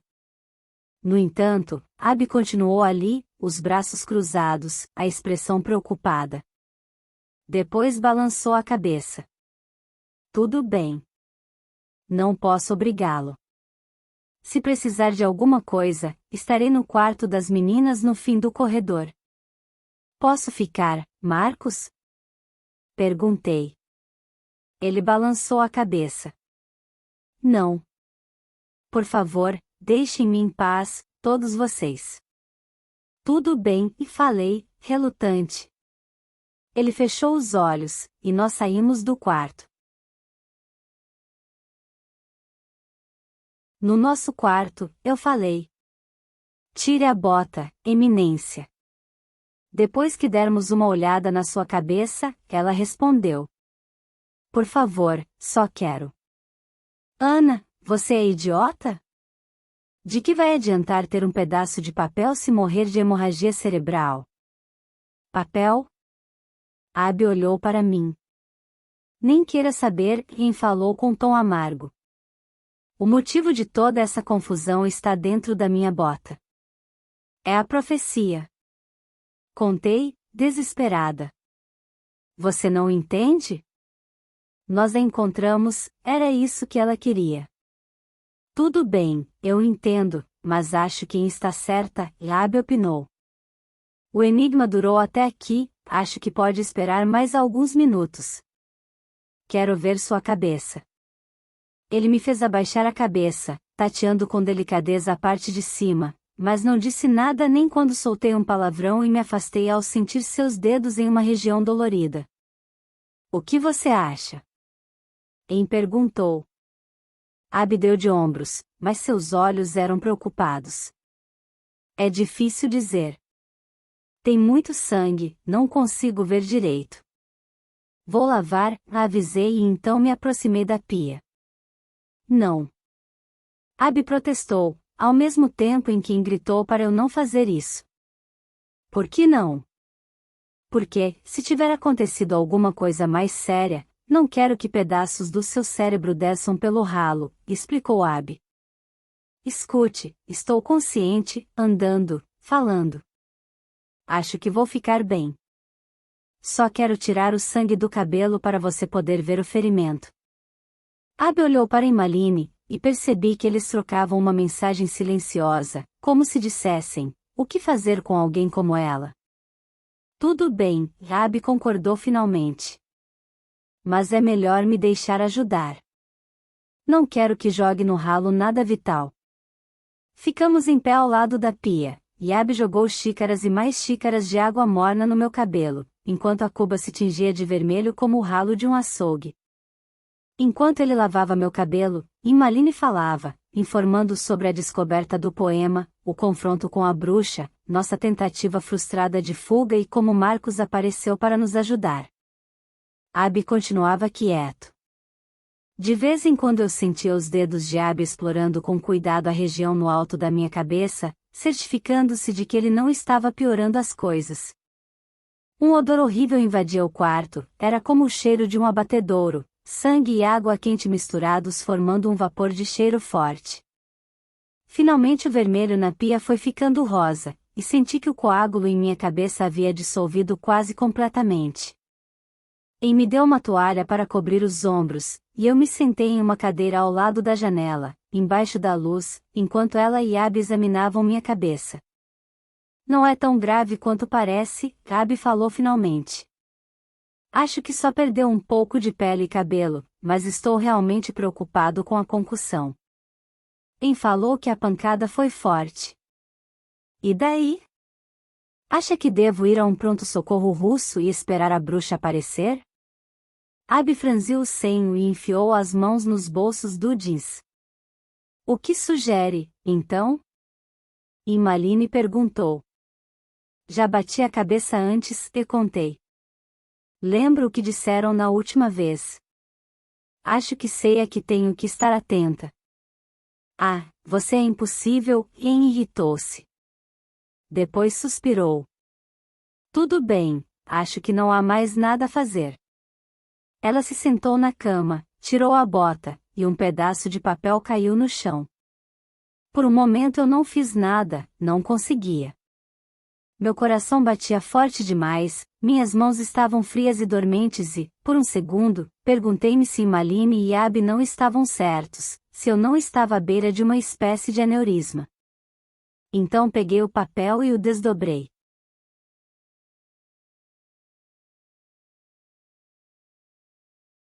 Capítulo 15. Uma charada. Uma criança nascerá na festa de reis. Um filho do corvo, mas ave não será. Embora ela possa voar, asas ela não terá.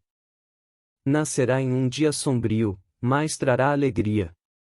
Filha do inverno, ainda assim será única. Sua língua diz inverdades, mas ela não mente. Seus anos mais brilhantes serão vividos na sombra. E embora seja afogada, ela não morrerá. Ela andará sozinha desde o berço. Sozinha neste mundo do primeiro ao último suspiro. Porque, neste mundo onde todos os mortais devem morrer, ela reina sozinha, a Senhora da Morte. Ficamos olhando para a página em silêncio. A Senhora da Morte, Abi disse finalmente. Isso significa. Ele parou, e o pressentimento que revirava meu estômago havia meses ameaçou me sufocar. Morte. Tudo parecia levar a essa palavra. Todas as mortes dos últimos meses passavam por mim, afogavam-me em suas sombras, e eu senti um medo muito antigo me invadir. A Senhora da Morte. Seria eu algum tipo horrendo de Perséfone das bruxas? Era isso que Corax queria de mim? Eu tinha o papel. E, mesmo assim, não sabia. Malditos bruxos! Esbravejei, furiosa. Por que não podem dizer o que pensam? Tudo é fumaça, espelhos e ilusões. Estou cheia disso. Cerrei o punho, amassando a folha na mão fechada, e fiquei ali parada com os punhos apertando a testa, a respiração rápida. Tinha vontade de jogar o papel pela janela, o papel que havia custado tão caro em vidas, sangue e sofrimento. O silêncio reinava no quarto. Eu ouvi a minha respiração alterada e escutei o ruído baixo da folha caindo no chão. Em se abaixou e a pegou. Se não se importam, vou descer para usar a internet no café lá embaixo e mandar isso por e-mail para Simon. Talvez ele possa ajudar. Estou muito infeliz por ter sido uma das únicas 3 pessoas que viu isto. Acho que quanto antes mandarmos o material para a Inglaterra, mais seguros estaremos. Tudo bem, Ana? Não me sentia capaz de falar. Apenas assenti. Quer que eu vá também? Perguntou Abi. Fechei os olhos com força. Não conseguia falar. O nó na minha garganta me engasgava. Se tentasse, não sei o que teria saído, talvez um grande uivo visceral de frustração e dor. Em vez de falar, dei de ombros. Tudo bem. Eu fico, então, Abi falou com um tom de faça como quiser. Volto em 10 minutos, Em avisou. Depois, com uma risada forçada demais para soar relaxada, se eu não voltar em 15 minutos, mandei os grupos de busca. Assim que ela saiu, caí na cama com o rosto no travesseiro e tentei me controlar. Deixe de ser patética, pensei. Vai dar tudo certo, Abi disse em voz baixa. Senti o colchão se mover quando ele se sentou ao meu lado. Balancei a cabeça no travesseiro, e ele insistiu com um tom urgente. Aquele verso sobre a Senhora da Morte, sei o que está pensando, mas pode ser alguma coisa completamente diferente. Você não é má, Ana, não é? Continuei em silêncio. Eu estava rangendo os dentes em desespero, mas, quando senti a mão de Abi em minha nuca, não pude mais me conter. Um soluço brotou do meu peito. Ele se deitou ao meu lado na cama de casal e eu me virei, passei os braços em torno de seu corpo e solucei em seu ombro enquanto ele afagava minhas costas com movimentos lentos e confortantes. Chorei até ficar rouca, e depois ficamos deitados com as testas se tocando. Senti sua respiração em meu rosto. Seus braços em torno da minha cintura. Estávamos muito próximos, tanto quanto era possível sem nos fundirmos em um só corpo. Seus olhos estavam fechados, mas Abby deve ter sentido meu olhar, porque os abriu e me encarou. Seus olhos escuros eram firmes, mas cheios de uma fome que eu não suportava ver. Ele tocou meu lábio com um dedo. Posso? Seria fácil. Eu não precisava ter cuidado com ele. Não teria que me controlar. Abby se aproximava devagar, dava-me tempo de sobra para recuar ou dizer alguma coisa que o faria parar, mas eu não fiz nada. Prendi o fôlego, e seus lábios tocaram os meus, um toque tão suave que nem tive certeza da sensação. E de repente ele me beijava. Com firmeza. Sem hesitação. Sem reservas. Suas mãos agarraram minha blusa na altura da cintura, sua respiração era quente e rápida. Suas sobrancelhas escuras e pesadas estavam próximas, mas eu não sabia se sua expressão tensa era resultado de dor ou prazer. Talvez fosse uma emoção complexa demais para definir com um nome. Seus lábios passaram por meu queixo e desceram pelo pescoço, e sua barba áspera de 3 dias arranhou minha pele sensível embaixo de uma orelha. Abby apoiou-se sobre um cotovelo e, sem parar de me beijar, tirou a camisa com a mão livre, os botões arrancados rolavam pelo chão com um ruído característico. Deitada de costas, eu tremia de vontade, ouvia minha respiração alta e arfante no silêncio do quarto. Nenhum de nós falava. O quarto era silencioso, exceto pelos ruídos da nossa respiração arfante e do meu coração disparado. Estava errado. Não era 7. E eu queria 7. Queria os braços dele me abraçando, seus lábios em minha pele, seu peso sobre mim. Contudo, ele não estava aqui. E Abby estava. 7, gritou uma voz em meu coração. Foi embora, minha cabeça respondeu com brutalidade. Você não deve nada a ele. Por que insiste em ser fiel? Ele não era fiel a mim, certamente. Pensei na mulher de Sarong, e alguma coisa quente e sombria se acendeu dentro de mim. Os lábios de Abby estavam em meu pescoço. Meus dedos trêmulos o ajudavam com os botões da camisa. Não demorou muito, não é? Da minha cama para a dele. Balancei a cabeça, afastei as palavras, afastei as lembranças. Não devia nada a ele. 7 me deixou. Ele não estava aqui. Abby estava. Abby. As batidas do meu coração ecoavam em meus ouvidos. Segurei os cabelos de Abby. Abby. Ele não levantou a cabeça, mas seus lábios deslizaram por minha pele. Ana? Abby. Era um gemido. Ele me segurou com mais força. Abby. Abby, pare. Por um minuto, não tive certeza de que ele pararia. Em seguida ele se deitou de costas, a respiração arfante, entrecortada e furiosa. Fiquei onde estava, meu coração batia forte. Depois de um instante, apoiei-me sobre um cotovelo. Abby. Escolhe, e ele falou. Sua voz era rouca, a palavra soava como uma acusação. Abby, tentei, mas ele me interrompeu. Escolhe. Gritou. Cansei de ser a segunda opção para um fantasma do seu passado. Ele foi embora, deixou você. Eu me encolhi como se houvesse levado uma bofetada, mas ele prosseguiu com crueldade.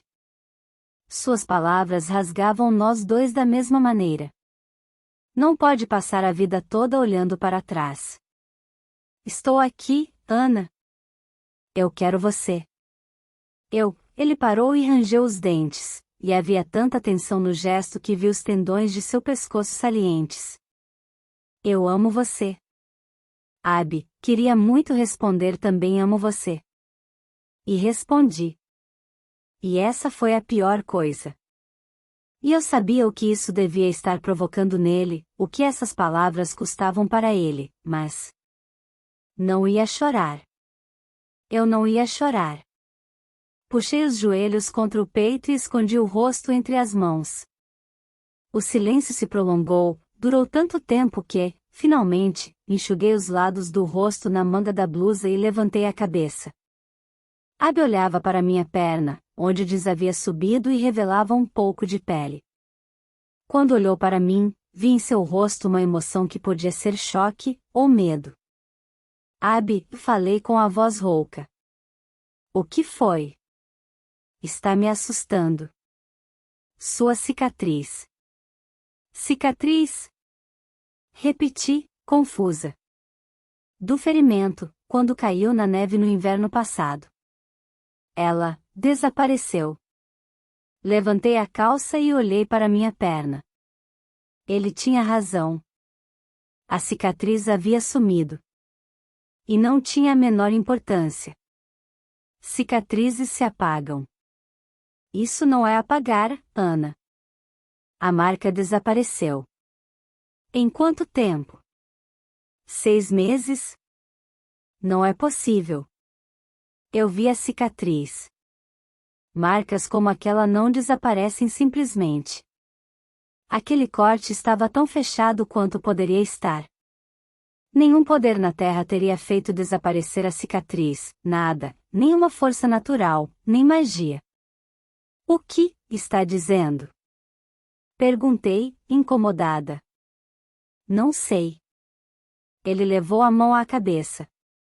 De repente parecia apavorado, e eu abracei meu corpo trêmulo.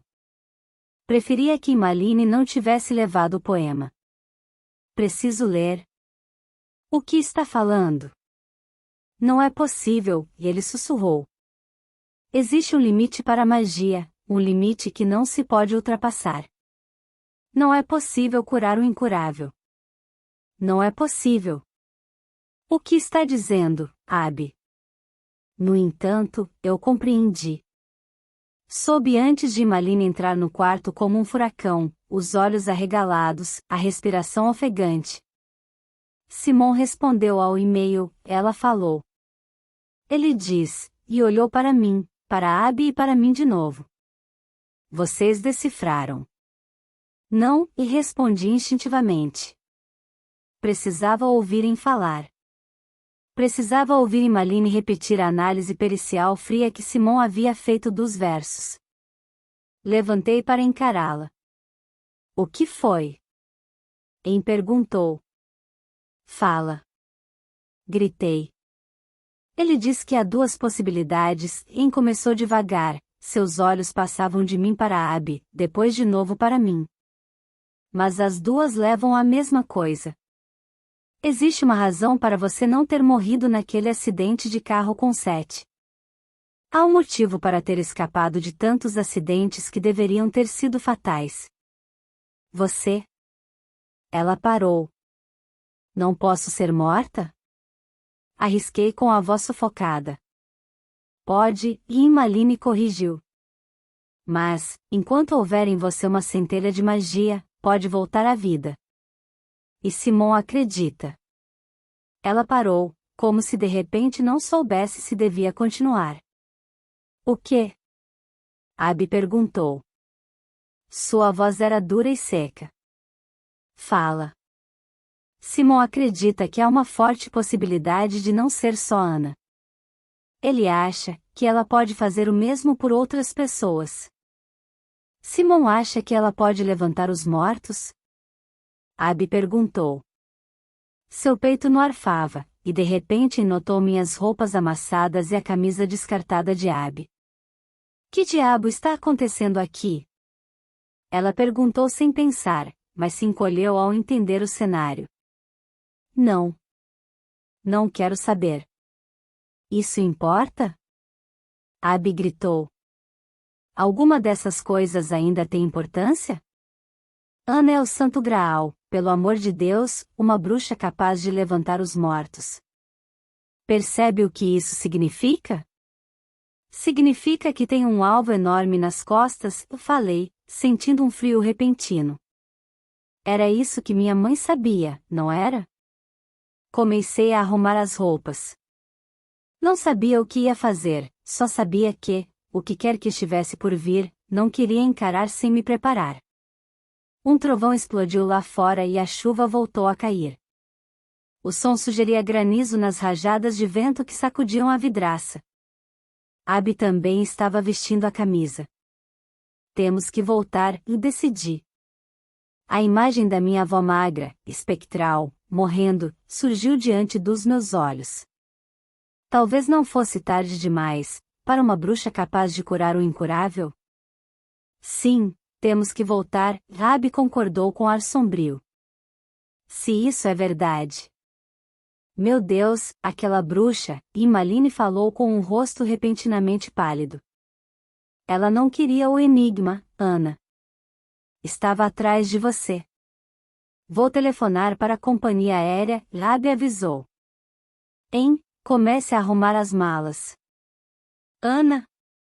Vou buscar Marcos, e falei. Ana, Abby chamou novamente, e eu soube que ele ia recomeçar com aquela idiotice sobre envolver um desconhecido em nossos planos. Abby, cala a boca, eu explodi. Por favor. Ele salvou minha vida. Entendeu? E a de Emmeline. Ele sofreu um ferimento no peito para proteger a gente. Não vou deixar Marcos sangrando em um hotel russo barato enquanto fugimos da cidade. Simplesmente não vou. Tudo bem. Abby levantou as mãos. Seu rosto era furioso, mas ele sabia que era inútil discutir. Tanto faz. Conte o que quiser ao cara, mas, se ele não estiver pronto para sair da cidade hoje à tarde, não precisa nem me avisar. Aqui. Ele jogou um chaveiro eletrônico para mim como se fosse um míssil. Leva com você. Vai. Eu fui. O corte na minha cabeça já cicatrizava quando bati na porta.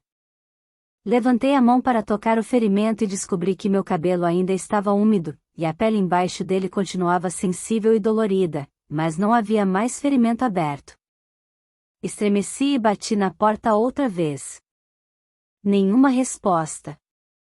Marcos. Disse em voz baixa. Nada.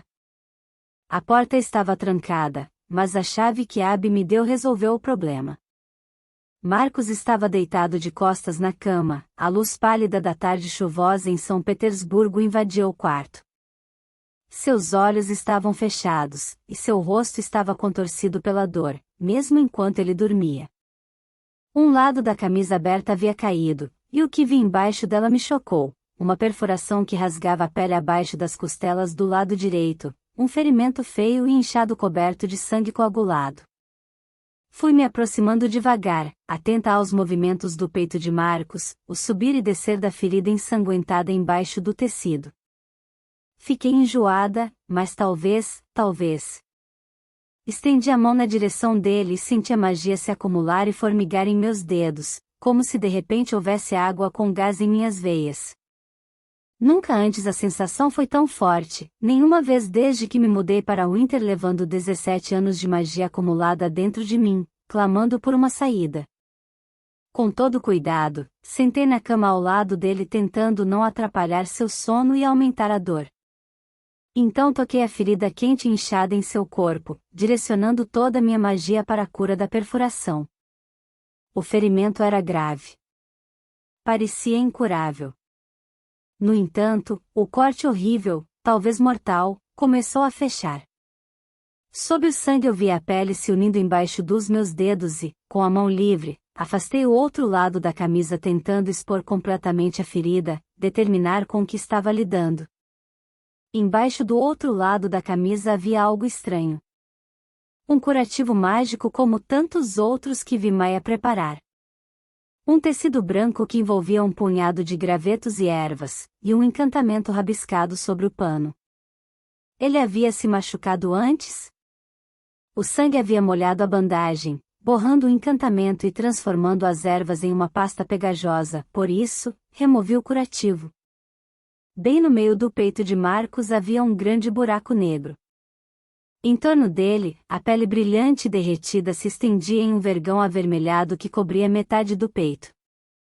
Parecia uma queimadura, mas o tipo de queimadura que só uma arma química pode produzir.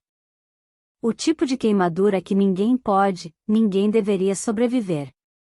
Parei com a mão ainda suspensa sobre a perfuração meio cicatrizada. Mas o cu. Disse em voz baixa. Marcos. Ele abriu os olhos e piscou algumas vezes. Depois recuperou o foco e agarrou os lençóis com desespero tentando se cobrir. Seus movimentos eram animais, dominados por um desespero bestial, mas, da mesma maneira abrupta, ele desistiu.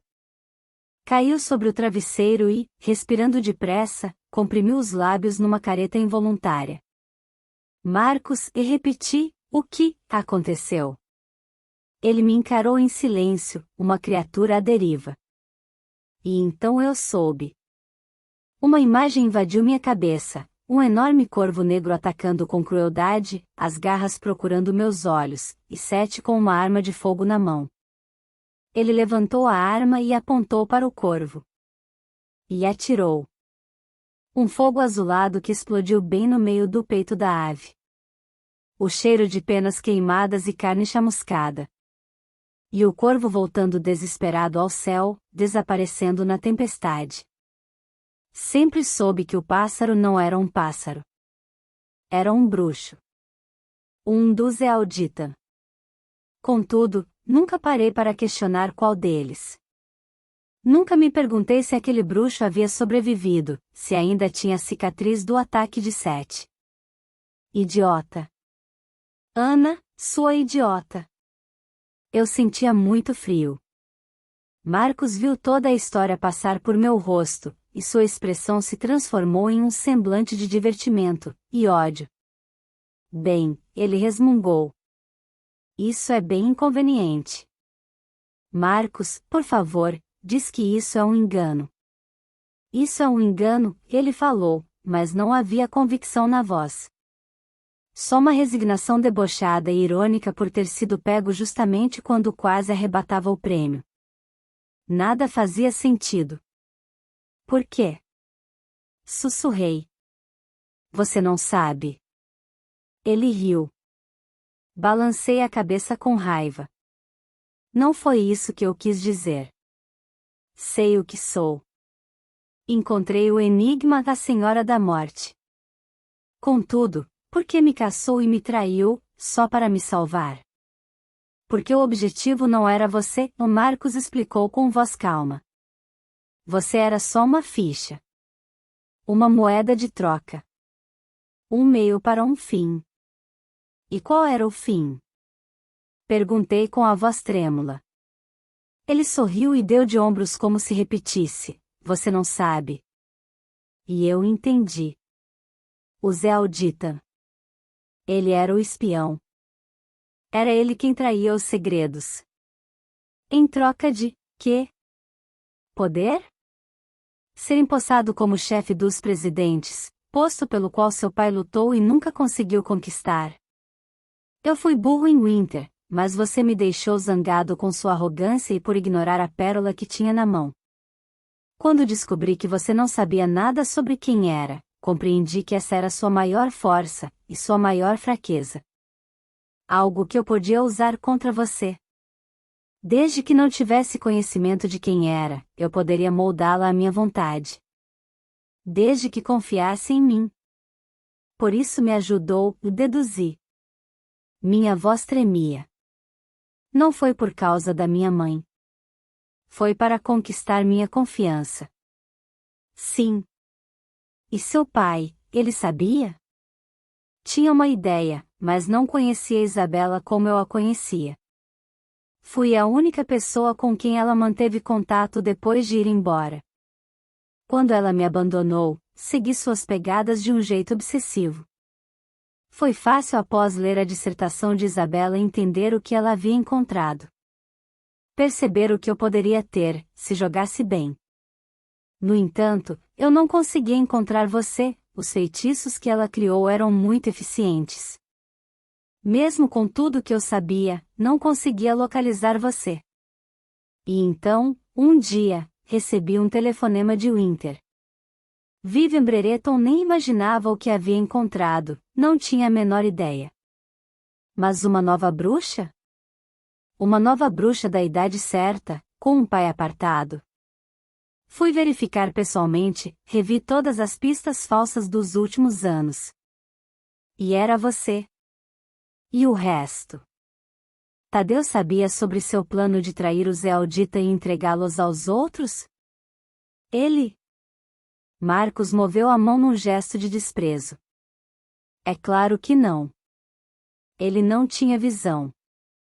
Não fazia parte do meu plano. Eu sempre soube que ele teria que sumir quando chegasse a hora, mas você me obrigou a agir quando exigiu aquele encontro.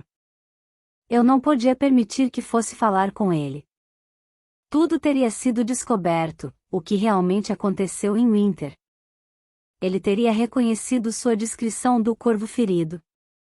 Teria somado 2 e 2 e no fim acabaria seguindo as pistas e deduzindo quem estava por trás de todas as conspirações e traições, seu próprio filho. Ele já estava desconfiado, acho, mas sua avó tinha razão. Ele não suportava a ideia de pensar o pior sobre alguém de seu próprio grupo. Era partidário. Essa era a fraqueza dele. Meu Deus! Tadeus! Escondi o rosto entre as mãos pensando em seus momentos finais, no filho entrando em seu quarto, alguma coisa em sua mão e... Meu estômago revirou. Seu desgraçado, e explodi. Lágrimas corriam por meu rosto. Traidor. Você o matou. Matou seu próprio pai. O ódio me enfraquecia. Estava tão dominada por ele que mal conseguia escolher as palavras. Pelo menos não tenho mais que atuar, e ele respondeu, tranquilo. Estava ficando cansado de fingir preocupação e interesse. O desespero crescia dentro de mim. Minha mãe. Minha avó. As duas haviam confiado nele. Eu confiei nele. Era difícil respirar, as lágrimas bloqueavam minha garganta. E de repente ficou muito difícil. Não era só a emoção que me sufocava, mas alguma coisa real, como mãos apertando meu pescoço. Não conseguia respirar. M. Tentei falar, mas só consegui gemer. Meu peito arfava. Eu ouvia os guinchos patéticos que escapavam dos meus pulmões. Tudo se dissolvia em escuridão. Tentei pensar em um feitiço, lembrar os encantamentos de minha avó, mas não tinha fôlego para pronunciar as palavras. Caí de joelhos e senti o tapete áspero sob o rosto. Não enxergava. Não escutava. Havia um rugido em meus ouvidos e fagulhas vermelhas e pretas na frente dos meus olhos. Meus dedos agarravam as cerdas curtas do tapete, procurando inutilmente algum apoio, uma arma. Então, um som muito, muito fraco chamou minha atenção por trás do rugido em meus ouvidos. A risada de Marcos. A fúria explodiu dentro de mim como uma onda, quebrando com brutalidade a rede do feitiço dele. Fiquei em pé com uma explosão violenta que o jogou para trás, para o outro lado do quarto, contra a janela. A força do impacto foi suficiente para fazer tremer a vidraça. Ele uivou, um som pavoroso de medo e dor, e levou a mão ao buraco escuro em seu peito. Eu devia ter repetido o ataque para jogá-lo na rua, mas, ao ver o rosto dele agoniado, hesitei por um segundo. Um segundo foi o bastante. Ele criou uma parede de luz que me cegou e eu caí de joelhos, tentando me agarrar a alguma coisa, balbuciando feitiços para clarear a visão. Outro golpe me acertou do lado esquerdo e me jogou contra o guarda-roupa. A porta veneziana rangeu e caiu, as ripas se partiram como palitos de fósforo. Forecieldes! Exclamei, cruzando os braços sobre a cabeça tentando me proteger da chuva de golpes. Como ele podia ser tão forte? Eu nunca havia encontrado magia semelhante antes. Era como ser atacada por 20 pessoas, não uma. Lembrei-me dos boatos que ouvi sobre os outros, os procedimentos ilegais, o jeito como esgotavam as pessoas. Outro golpe sacudiu o armário, derrubando cabides e pedaços de madeira. Eu não enxergava, não conseguia saber a que distância ele estava, onde se posicionava. Não podia antecipar o golpe seguinte. Só conseguia ouvir o barulho além da minha respiração ofegante, em pânico. Forecieldes. Choraminguei outra vez, implorando mais do que invocando proteção. Um escudo frágil me envolveu e, no breve intervalo, recorri à minha visão, assustada demais para lembrar algum feitiço, agindo apenas por instinto. De algum jeito funcionou, em parte, e quando pisquei consegui ver Marcos meio apagado do outro lado do quarto, como se houvesse uma névoa entre nós. Meus olhos lacrimejavam como se eu respirasse gás mostarda, e então eu os limpei com a manga da blusa. No entanto, ele levantou a mão e eu me encolhi, preparei-me para outro golpe e lancei um feitiço por baixo do escudo antes que ele tivesse tempo para se proteger. O quarto explodiu em uma chuva de gelo e neve que o paralisou, grudou ao chão. Enquanto ele praguejava e gritava feitiços para tentar soltar seus braços e pernas, rastejei para longe do guarda-roupa e corri para a porta. Estava quase lá quando senti a magia de Marcos me cercando como um laço, tirando meus pés do chão e me derrubando. Ele apertava mais e mais, arrastava-me pelo chão, e o carpete queimava meu rosto. Eu me debatia, agarrava-me ao carpete e soluçava feitiços por cima do ombro, mas era impossível pensar com a dor que sentia no rosto e na cabeça. O quarto era invadido por uma escuridão nebulosa, a escuridão de muitos feitiços errados, de magia queimada por magia. Com grande esforço, consegui me virar e ficar de costas, em vez de continuar com o rosto colado ao chão, e o enxerguei através da fumaça. Não resista, Ana. Ele falou por entre os dentes. Pare de lutar, menina estúpida. Marcos estava em pé com as costas voltadas para a parede mais distante, seus músculos estavam salientes com o esforço de me conter. De que adianta resistir? Ele disse, ofegante. Se escapar, só vai condenar a Abby e Malini também. É isso que quer? 1,5 metros, 1 metro. Eu me debatia, disparava feitiços que não tinham efeito. Não estava funcionando. Lutar não dava resultado. No entanto, eu tinha que me libertar. Era necessário. Não tenho nenhum problema com relação a entregar os 3, e ele continuou. Rindo, ele arfou novamente, as veias em seu pescoço eram salientes como cordões. E eles virão buscá-los. Todos vocês. 0,5 metro. Eu não tinha mais forças. Só sentia desespero. Não pode se salvar, mas pode salvá-los. Ele me pôs em pé, seus músculos estavam tensos com o esforço, embora eu não resistisse mais. Fiquei parada diante dele, os braços presos, as pernas presas, sem nenhuma força para lutar, toda a minha magia estava esgotada. E ele se inclinou para mim, aproximou-se do meu rosto, seus lábios estavam a centímetros dos meus. O que você quer? Perguntei por entre os dentes. Talvez. Senti seu hálito suave em meu rosto. Ele se aproximou ainda mais e quase colou o rosto ao meu, e senti sua boca se movendo perto da minha orelha. Minhas coxas estavam coladas às dele, nossos corpos tão próximos que eu podia sentir os movimentos de seu peito contra o meu. Meu estômago revirou com o cheiro do perfume que ele usava. Talvez, Marcos repetiu baixinho, deva perguntar o que você quer. E ele recuou. De repente era Seth olhando para mim. Seth. Seus olhos cinzentos escuros como o céu no inverno. Os lábios tão próximos dos meus que eu poderia beijá-los. Não havia raiva em seu rosto. Só o amor de que eu me lembrava tão bem. Ouvi o gemido que escapou de meus lábios. 7. Ana, ele estendeu a mão para me tocar. Seus dedos afagaram meu rosto e, por um momento, fechei os olhos, derreti-me sob seu toque, senti a dor familiar do desejo explodir dentro de mim como uma chama que me consumia. 7. Sua mão acariciava meu rosto com ternura, tocava meu queixo, meu pescoço. Eu não conseguia me mover. Não podia nem respirar. Sua mão era macia. Macia. Mão de quem nunca havia trabalhado na vida, nunca havia puxado uma corda ou lidado com uma âncora.